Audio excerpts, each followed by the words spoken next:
O livro de Eclesiastes é um livro assim, dentre os livros da Bíblia, boa noite, querida. Dentre os livros da Bíblia, é um livro complexo, é um livro assim, um tanto filosófico. Inclusive, eu perguntei ontem no Instagram se quando Salomão escreveu Eclesiastes, qual era o ciclo de vida dele? Era na sua juventude? Era mais quando ele estava maduro? Ou era mais quando estava mais velho? Várias pessoas responderam que é quando ele era mais jovem. Não, não, não. Quando ele era mais jovem, foi onde ele pediu sabedoria para o Senhor, governou o povo, ali com grande sabedoria, fez várias alianças de paz, que já tinha tido a paz, e o Senhor permitiu que permanecesse a paz ali. Aí depois, na sua maturidade, ele escreveu Provérbios. E na sua velhice, Salomão escreveu o quê? Escreveu Eclesiastes. Tá? Então, lembrar dessas 3 partes aí do seu ciclo de vida, e veja, em cada ciclo de vida, em cada faixa etária nossa, nós temos propósitos diferentes. No início da vida, Salomão tinha o propósito de querer sabedoria para inteligência, discernimento, conhecimento, para governar o povo. Tinha um propósito, tinha um para quê. Depois ele foi ganhando todo esse conhecimento, não foi ganhando, viu, gente?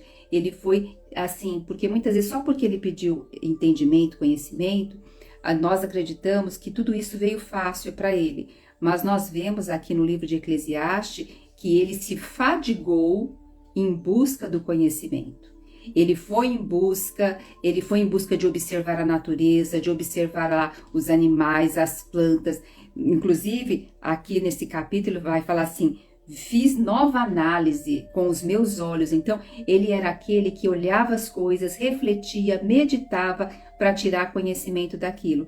E na sua já velhice, ele escreveu Eclesiastes. E nós vemos que o livro de Eclesiastes parece que ele está usando, Salomão está usando um óculos de lente escura, porque ele está chegando no final da sua vida, olhando para trás, para o retrovisor, e só está vendo vaidade de vaidade, inutilidade de inutilidade. Então o livro de Provérbios, ele tem forte fala da vaidade. E o que é vaidade? Vaidade é vapor. Você consegue pegar o vapor? Não. É como se fosse uma bolinha de sabão. Toda coloridinha, quando você toca, não tem nada dentro. A mesma coisa é algodão doce, né? Tudo lindo, aquele negócio maravilhoso. Tem uns que é coloridos, né?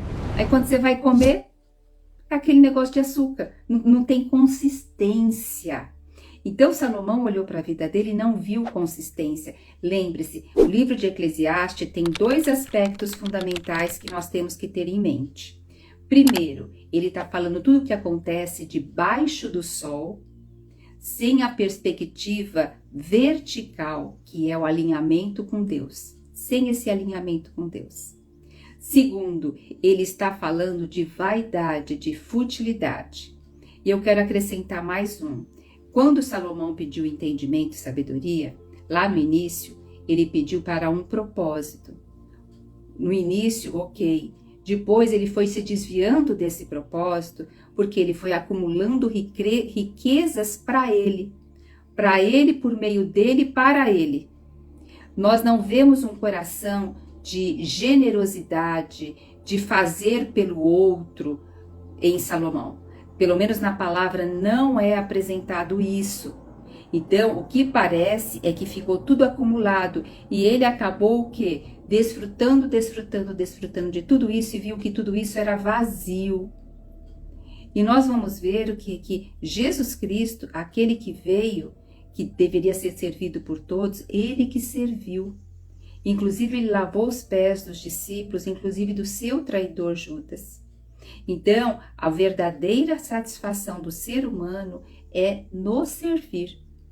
Tá? Só que eu quero deixar também claro que muitas vezes nós cristãos, até inclusive a palavra diz que melhor é dar do que receber, que é servir, e o Senhor nos dá semente tanto para pão quanto para semear. Nós temos que ter discernimento nisso, porque eu mesma já me apeguei a essa palavra no sentido que é melhor dar do que receber, que é melhor, e assim, que também a gente deve ser sempre pacificadora E eu, por não saber, há muito tempo atrás que eu tinha a síndrome da boazinha, eu ainda me apoiava nesses versículos. Saiba, o cristão ele tem que também aprender a dizer não, a colocar limites, a delegar, né? Porque senão, se nós não fizermos isso, sabe o que vai acontecer? Nós não vamos cumprir o propósito que Deus colocou para cada um de nós. Nós vamos nos perder na vida dos outros, tá? Mas deixa eu tomar um golinho d'água. E esse capítulo é um capítulo, assim, onde nós temos que também... O livro de Provérbios a gente tem que ter muito cuidado, né? Porque se a pessoa está depressiva, começa a ler e ela não tem o sentido da vida, ela fica mais depressiva ainda. Então, por isso que tem que sempre lembrar que Salomão está falando tudo o que acontece debaixo do sol. Ele não está fazendo a ligação com Deus. E ele também está vendo que tudo que ele fez não passou de vaidade. Porque ele fez para ele, somente para voltado para o prazer, por conforto, para a vida dele, tá? Então, vamos começar aqui o nosso livro. Hoje eu fiz algumas anotaçõezinhas, geralmente eu não faço, porque tem alguns pontos que eu não quero esquecer, porque muitas vezes eu começo a falar, acabo esquecendo de alguns pontos, né? Então, aqui vai falar assim, olha, o versículo 1 vai dizer, fiz nova análise. Então, ele está dizendo que ele refletiu e ele fez uma nova análise. E observei as opressões todas que acontecem debaixo do sol. O que é uma opressão? Então, pressão, lembra depressão? Né? Que falam tanto de depressão, é o quê? É algo que está abaixo do nível normal. É aquilo que está sendo comprimido. Então, ele está dizendo que ele fez uma nova análise e ele observou que as opressões todas que cometem debaixo do sol. Então, ele começou a olhar as opressões. E além das opressões, sabe que ele viu? Que as lágrimas dos oprimidos, ele vi as lágrimas dos oprimidos. Então, ele olhou para as pessoas oprimidas. E ele percebeu que eles não têm quem os console. Que o poder está à disposição dos opressores em toda parte. E os oprimidos não encontram quem lhes dê apoio. Amadas, ele está dizendo assim, que tem aquele que oprime e tem aquele que é oprimido. E aquele que é oprimido não tem quem lhe dá consolo. Quando o Senhor nos criou, o Senhor criou e deu uma ordem para o homem. Disse para o homem governar, não sobre outra pessoa. Pelo contrário, ele disse governai, sujeitai. O quê? Sobre as aves do céu, sobre as aves que estão acima no céu, os animais que rastejam na terra, os animais da terra. O Senhor não nos fez para governar, oprimir, para sujeitar uma outra pessoa. Mas o ser humano, ele tem essa natureza muito forte, do que? De um oprimir o outro. O ser humano, para ele se mostrar em poder, ele quer se mostrar em poder em cima de outra pessoa. Isso foi porque quando o pecado entrou no mundo, deformou a nossa natureza. Por isso que hoje, a partir do momento que nós temos Cristo no nosso coração, o nosso espírito já foi religado com Deus. Mas a nossa alma, ela tem que ser salva diariamente. E como que ela vai ser salva? Por base de nós primeiros trabalharmos o autoconhecimento dentro da palavra de Deus, dentro de processo terapêutico. Amadas, eu lembro, né, há mais de 15 anos atrás, quando eu entrei nesse processo de estudar de um monte de coisa, o que aconteceu? A palavra, ela começou a ficar de outra forma para mim. Porque quando nós vamos trabalhando o autoconhecimento, a autoestima, a nossa identidade clarificada, a palavra ela se torna outra, porque nós vamos assimilando coisas que parece que nossos olhos estavam vendados anteriormente, né? Por isso que nessa parte, quando Salomão está falando tudo isso, ele está fazendo uma reflexão observando. Mas está lhe faltando o quê? Está faltando essa parte tanto espiritual, quanto está faltando essa parte também da inteligência emocional. Aí ele está olhando com esse óculos escuro. Então, ele diz aqui que ele viu que pessoas que governam umas sobre as outras, que oprimem uma às outras e que ele viu que as pessoas que choram não são consoladas. O que quer dizer aqui, gente? Está falando sobre apatia. Cada vez mais nós temos mais pessoas apáticas. E o que é apatia? É o contrário de compaixão. Um exemplo, nós temos, vamos supor, uma pessoa falece. E aí nós vamos no enterro daquela pessoa, né? E ali a gente vê os familiares sofrendo, tudo. A gente sofre tudo. Mas depois cada um vai para o seu canto, o quê? Resolver as coisas da sua vida. E muitas vezes aquela pessoa vai precisar de mais ajuda agora, que perdeu aquela pessoa, aquele ente querido, porque ela ficou frágil nesse momento. Principalmente nos 3 primeiros meses. Mas o que existe aquela necessidade. Eu estive presente ali no enterro, eu estive presente naquele momento, mas depois a gente é apático quanto a dar o apoio, a dar um ombro, para realmente essa pessoa ter um ombro a quem chorar. Então, por que também isso acontece, amados? Porque cada um está voltado para suas próprias necessidades. Nós temos assim, o nosso calendário, o nosso dia, a nossa agenda é cheia. E aí o que vai estar acontecendo? Nós acabamos perdendo essa sensibilidade para com o outro. Né? Se vocês lembram, na parábola do bom samaritano, nós tínhamos ali o bom samaritano, eles não se davam bem, né? Os samaritanos e os judeus. E antes do bom samaritano ajudar aquele homem que estava à beira da estrada, quem que passou ali? Passou pessoas que estavam lá, que trabalhavam no templo em Jerusalém, e eles não tinham tempo de passar ali e ajudar, porque estavam focados no seu objetivo, na sua meta. Então, quanto mais a gente também fica focado no nosso objetivo, na nossa meta, nós vamos nos tornando apáticos quanto à sensibilidade, à necessidade do outro.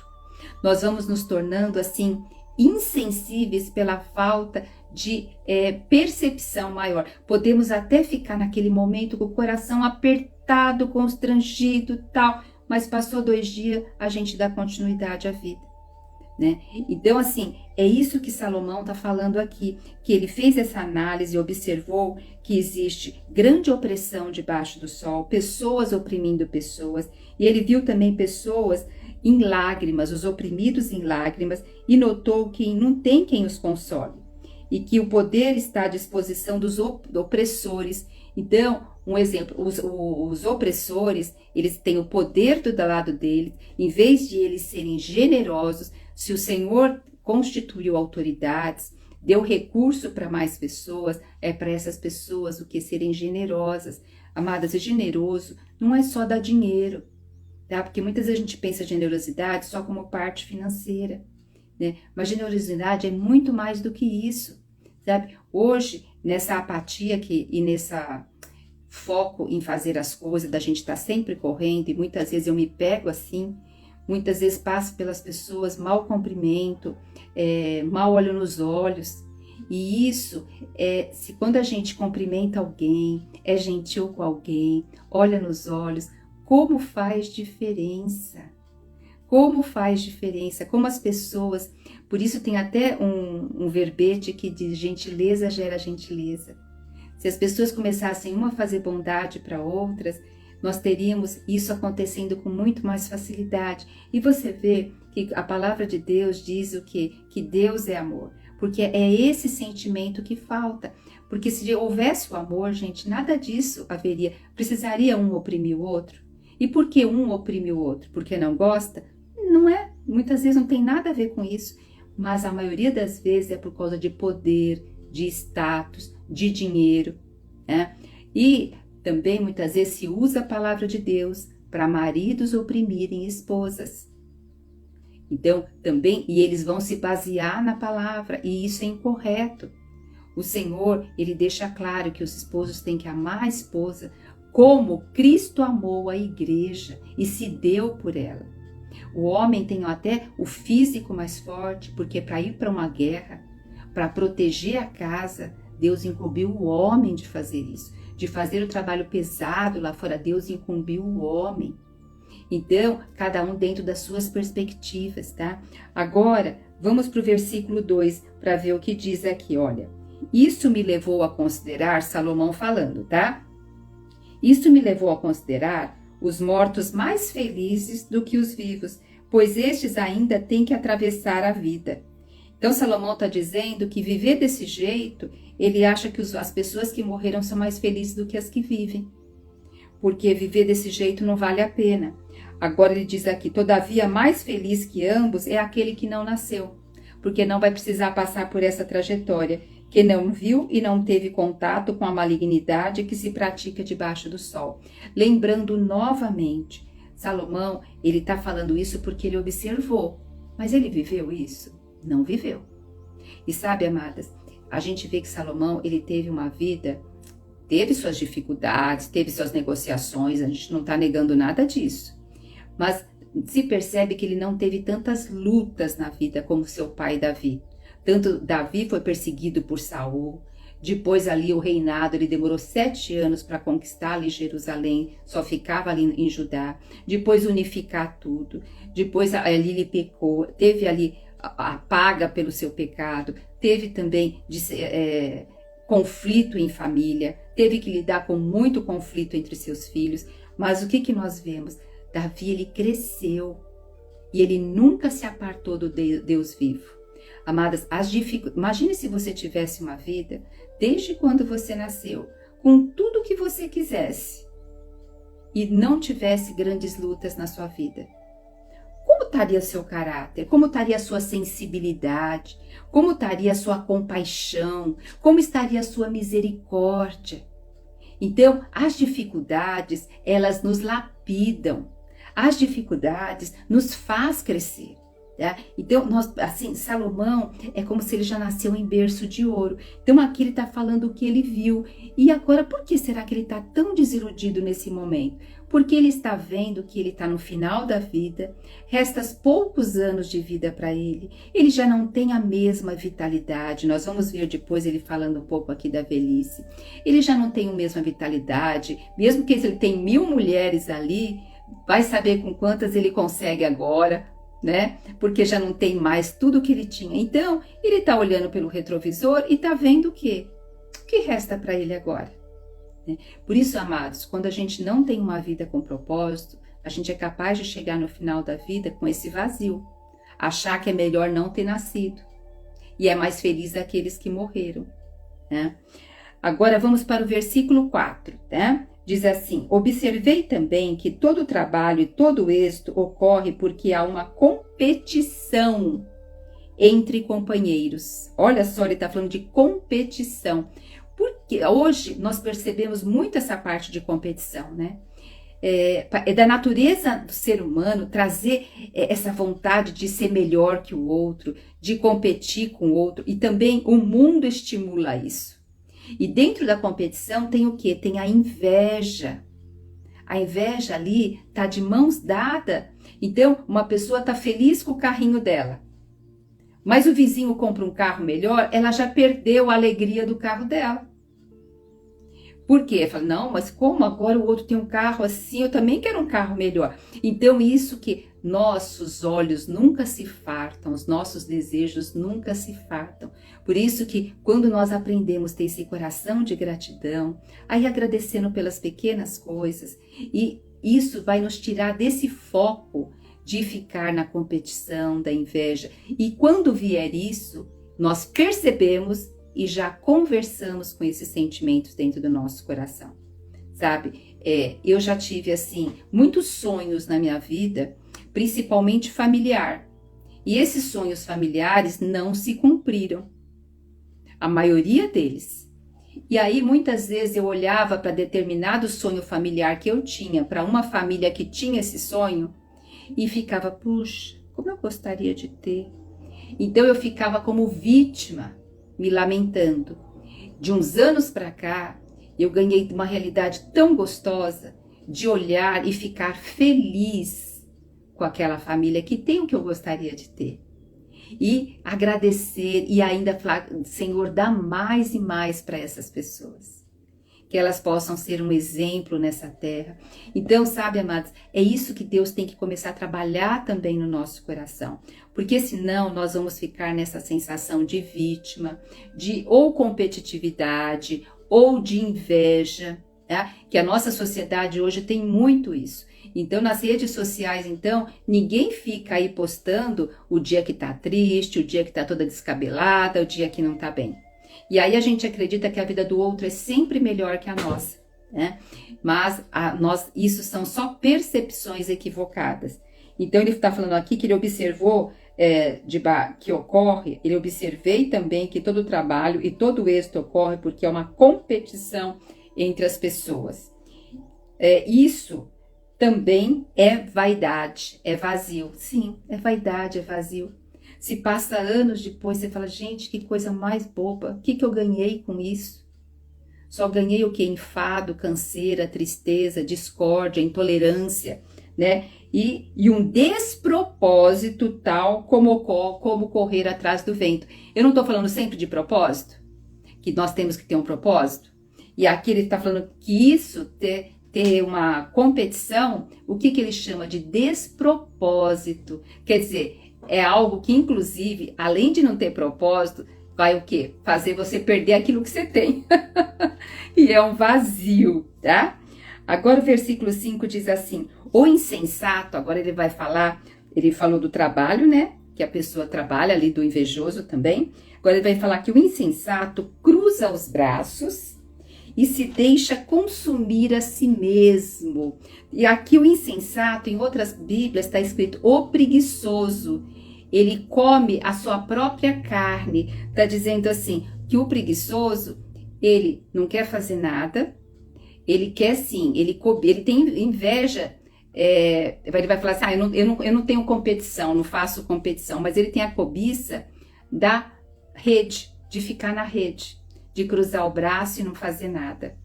E muitas vezes não se importa muito pelas necessidades que tem. Tendo lá o mínimo do mínimo, ele tá bem. Porque ele não quer ter responsabilidade e compromisso. Amadas, ter responsabilidade, ter compromisso, tem que romper medos dentro de nós. Tem que romper fobias sociais. Tem que romper desajustes emocionais. Porque uma preguiça por si só, muitas vezes tem a ver com caráter? Tem. Mas também está muito ligado à saúde emocional. As crenças centrais que essa pessoa tem que está limitando ela. Agora, isso é justificativa? Não. Porque hoje, como adulto que somos, temos que ir atrás de resoluções. Então, nós temos que perceber nossos pontos fracos e ir atrás de resolução deles. Se eles estão prejudicando aqui. Agora eu também quero falar mais uma coisa. Muitas vezes, principalmente as mulheres, nós temos muito problema de hipotiroidismo, problemas de ansiedade, de fibromialgia, fadiga adrenal. Tudo isso vai causando o quê? Uma sensação de cansaço, sobrecarga, vai causando assim uma sensação de falta de vitalidade. E a sensação muitas vezes que fica para a pessoa mesmo, eu sou meia preguiçosa. Ou para os outros, fulano é fraco, fulano é preguiçoso, fulano não tem muita iniciativa. Então nós temos que também procurar as causas. Hoje se sabe que o hipotireoidismo tem causas emocionais fortíssimas, mas depois que já instalou, aí tem que tratar. A fibromialgia, todas essas doenças crônicas, amadas, elas têm componentes tanto emocionais quanto físicos. Então, temos que ir atrás.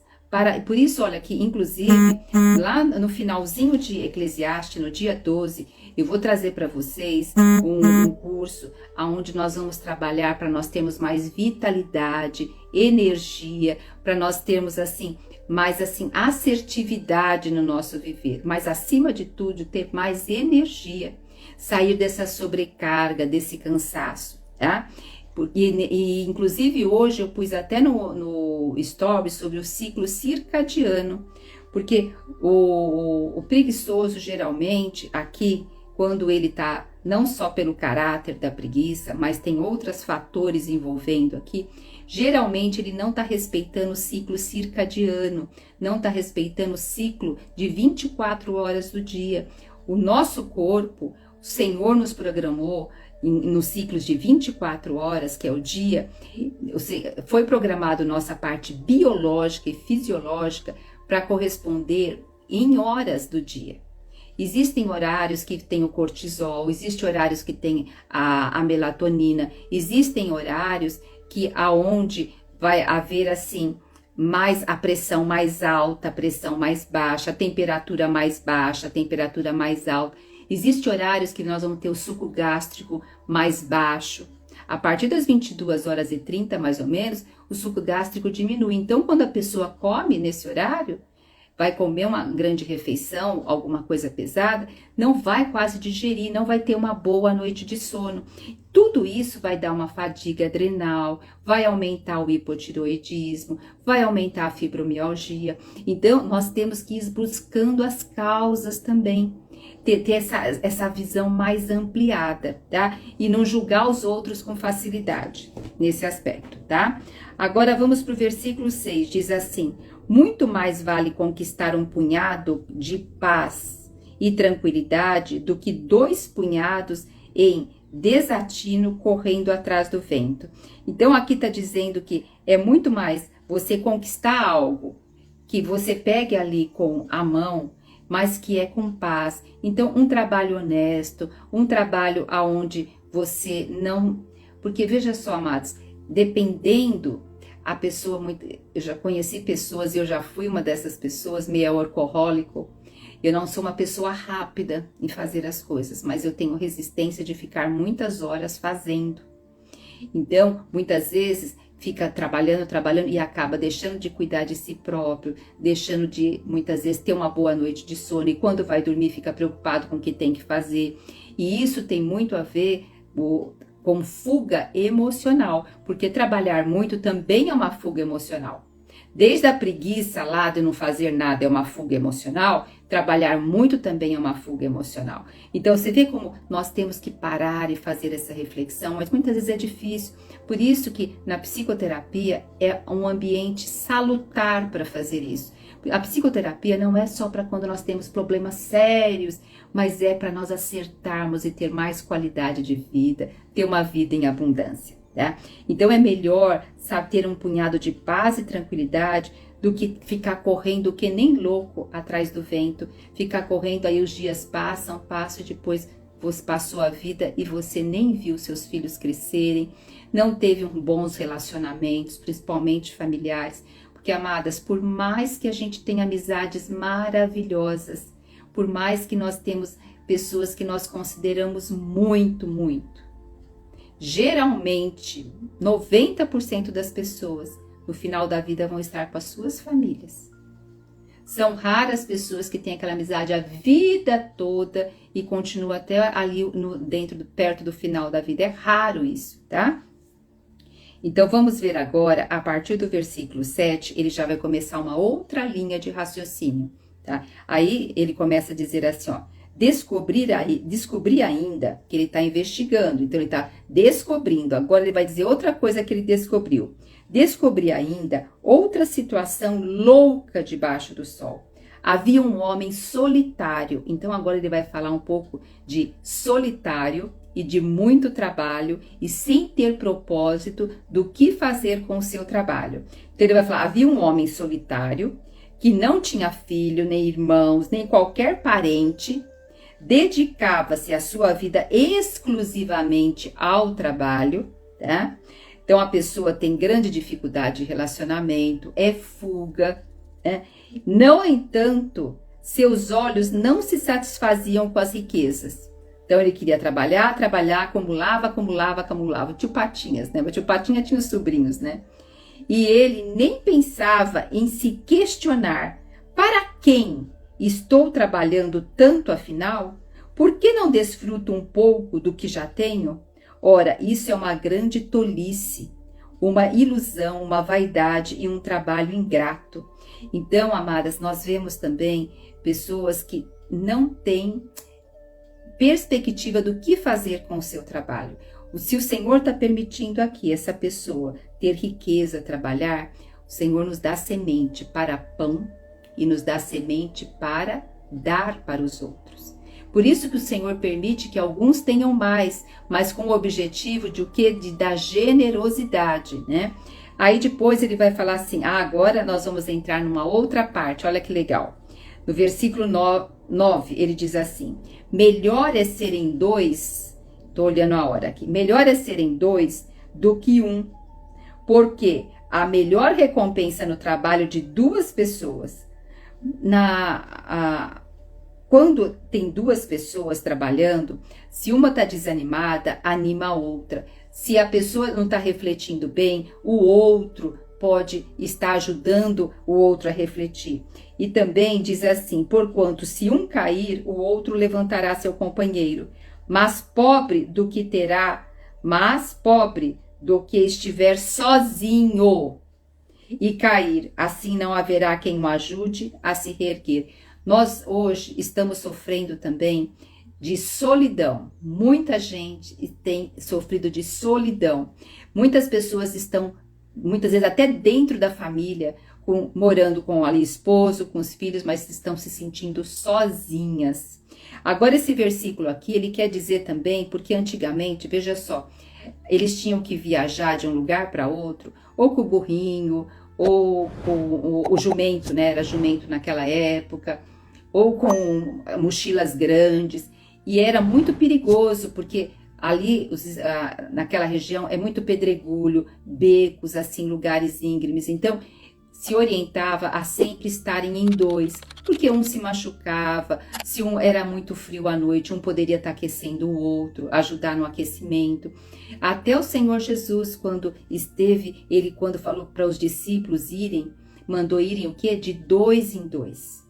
Então é sempre bom nós termos uma companheira de oração, é sempre bom nós termos alguém em quem nós podemos confiar, nós estarmos juntos. Olha, muitas vezes é difícil, tem que saber escolher. Por isso, antes disso, olha o Senhor, pede orientação a isso, tá? Aí ele vai dizer assim aqui, ó, também se 2 dormirem juntos, ficarão ambos aquecidos, mas com um só poderá manter-se aquecido. Então, como eu disse para vocês, à noite, no deserto, é muito frio. Então, ali dormindo próximo do outro é uma forma de aquecimento. E isso vale para a vida, né? Quando nós estamos em 2 pessoas, uma levanta a outra. No momento de luta, uma ajuda a outra. E é importante porque, assim, a gente percebe que sempre tem uma que tem mais força naquela situação, naquele ciclo, naquele momento. Agora vamos para um versículo que é muito conhecido. Diz assim, um homem sozinho pode ser mais facilmente derrotado. Então, como eu falei, numa guerra ali, uma pessoa sozinha é mais fortemente derrotada, mas 2 pessoas vão conseguir resistir, né? Muitas vezes, até um casal, um marido e mulher, não estão se dando bem. Brigam lá entre eles, mas quando tem uma outra pessoa de fora que vem brigar com um deles, o casal se une, para realmente se defender ali.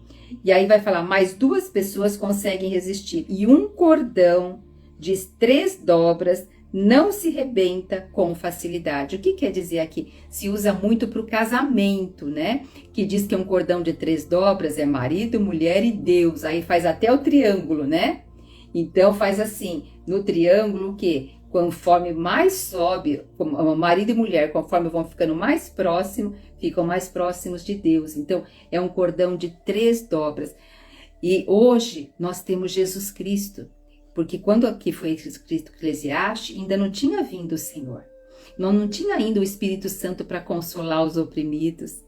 O Espírito Santo, o Senhor falou que ia nos mandar um consolador, um auxiliador, um que nos ajudaria e estaria sempre conosco. Então, amadas, mesmo que você está se sentindo sozinha, saiba, em primeiro lugar, você tem o Espírito Santo dentro de você. Você tem o Consolador dentro de você. Então, nós temos que nos apegar e aprender como Davi a estar conversando com o Senhor, a estar abrindo, falando até conosco mesmo, ó minha alma, por que está assim, perturbada dentro de mim? O que está acontecendo? Vamos nos apresentar a Deus, né?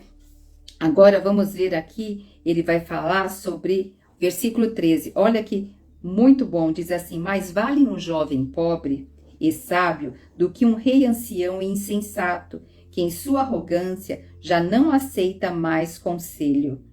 Parece aqui que Salomão está falando um pouco dele, tá? Porque pensa bem, Salomão, ele foi um homem muito sábio.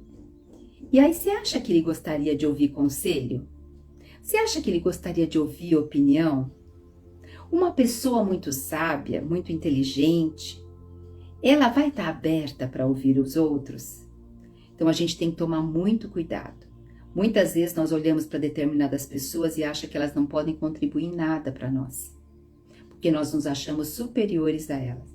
Inclusive, amadas, quantas vezes, por nós sabermos um pouco a mais de algo, a pessoa está falando, a gente nem deixa a pessoa terminar e já coloca a nossa opinião. A maneira que eu fiz, a maneira que eu acho que será bom para você fazer. E em primeiro lugar, aquela pessoa, primeiro ela queria ser ouvida. Isso que eu falei sobre apatia. Apatia, essa falta, porque apatia é falta de empatia. Apatia é falta de compaixão. E quando eu me dou para ouvir por completo o outro, eu vou esperar primeiro o outro falando e eu vou perguntar mais coisas para que o outro perceba que eu estou interessada, que eu tenho interesse pelo que ela está falando, eu realmente estou a ouvir. E aí depois eu posso, se ela pedir alguma, e a gente dá a opinião. Porque muitas vezes a gente acredita que ajudar o outro é ficar dando opinião, sugestão. Temos que ter cautela sobre isso. Agora aqui, parece que Salomão está falando um pouquinho dele. Porque assim, ele está dizendo que mais vale um jovem pobre e sábio do que um rei ancião, porque ele está meio que já um rei ancião, insensato, tá? Que em sua arrogância já não aceita mais conselhos. Então, por isso que o Senhor deu também para cada um deles, para cada rei, o Senhor deu profetas, o Senhor deu outros anciões para poder ouvir. Agora, vamos pensar aqui nesse jovem. Quando ele começou, ele era um jovem pobre de entendimento, de conhecimento, de discernimento e de sabedoria. Aí, naquela humildade dele, o que ele pediu para o Senhor? Pediu isso. E aí, ele se tornou ali sábio. Mas depois, conforme foi passando o tempo, a arrogância. Então, gente, isso é muito peculiar. Muitas vezes a gente pede algo para o Senhor e depois que aquilo foi constituído em nós, pode vir o orgulho, a arrogância e os ouvidos vão ficar tapados para ouvir. Deus, lá em Provérbios, nós vimos muito claro que nós temos que ter um coração de aprendizado, um coração aberto a aprender. Né? Então, melhor serem dois, porque também nós vamos aprender. Gente, não é fácil também conviver com duas pessoas. Nós temos que aprender essa convivência, porque aqui eu só citei coisas boas mediante aqui Eclesiastes, né? Mas diz que o ferro afia o ferro. A convivência, o relacionamento é um afiar. E esse afiar nos faz crescer, também nos faz o quê? Negar muito dos nossos desejos. Agora, necessidades, nós temos que rever como negar elas, talvez, ou negociar elas. Né? Agora, dentro desse versículo que eu estou falando, vamos pensar lá no jovem José. No jovem José, lembra que era filho de Jacó, que foi vendido para os seus irmãos para ser escravo? E ele ali depois foi trabalhar, deu o seu melhor, até que a esposa de Potifar levantou um falso testemunho e ele foi preso. E lá na prisão ele também deu o seu melhor e depois saiu para reinar. Será que você daria o seu melhor na prisão? Então, o que ali quis mostrar? Que nos ciclos de vida que ele passou, ele estava aberto à aprendizagem. Ele não tinha um coração arrogante. Então, quando a gente vai... Até Paulo falou que o espinho na carne dele, a Bíblia deixa claro, é para que o coração dele não se exaltasse. Então, o agradecimento, amadas, ter um coração de gratidão é uma forma de nós estarmos lembrando que tudo vem de Deus, tudo é para Ele e por meio dele. Né? Então hoje nós vimos aqui o livro de Eclesiastes, nós vimos o capítulo 4, lembrando que Salomão ele está falando das coisas que acontecem debaixo do sol, que é vaidade, sem a linha vertical, que é a linha da união com Deus, ele não toca nisso. E ele está já no final da sua vida, olhando pelo retrovisor e vendo que a vida dele foi um tanto vazia. Então, veja, ele teve a oportunidade de fazer da vida dele uma das coisas maravilhosas, porque ele tinha riqueza, tinha sabedoria, ele tinha prestígio, ele tinha poder, tinha status, mas ele não soube ter um propósito para tudo isso. Tudo foi feito para ele, por meio dele e com ele. Então, hoje já se sabe, amadas, que até pessoas que estão em depressão refratária, que não se dá bem com quase nenhum remédio, já existe estudo sobre isso, pegam essas pessoas e colocam para elas servir outro ser humano, uma vez por semana, elas começam a melhorar. Porque quando a pessoa se sente útil para outro ser humano, isso vai trazendo vitalidade e força. Mas lembra que eu falei para vocês, não se culpem também se você não tiver vitalidade, força, estiver sobrecarregada. Por isso que lá no finalzinho lá de Eclesiastes 2, eu vou trazer para vocês os 15 segredos para ter uma vida leve e tranquila. E nós vamos depois passar 15 dias juntinhas trabalhando nesses 15 segredos. E vamos fazer nossa oração para terminar? Ó Senhor, nosso Deus, nosso Pai. Senhor, obrigada porque o Senhor permite esse livro que vem aqui nos trazer esclarecimento. Que não adianta ter tudo que muitas vezes um ser humano quer debaixo do sol. Se não tem um propósito maior, se o coração não estiver alinhado contigo. E por outro lado, Senhor, ter um coração ensinável, ter um coração aberto para perceber as mínimas coisas. Também, Pai, nos dê uma companheira de oração, uma companheira de fidelidade, porque a Tua palavra diz que é melhor serem dois. Pai, aqueles que estão se sentindo isolados, sozinhos, leva, Senhor, elas se aproximarem, primeiro de Ti, e pedindo, Pai, um direcionamento para estar em grupos aonde possa ser acolhidas. Por isso que na comunidade Mulheres Transformadas para Transformar, é esse nosso objetivo de acolhimento, de transformação em cada momento que nós temos juntas, para crescer e refletir, Senhor, a Tua glória, a Tua luz, e nas nossas famílias, em toda a nossa comunidade. Senhor, te louvamos e te rendemos graças por esse livro, em nome de Jesus. Amém, amém e amém.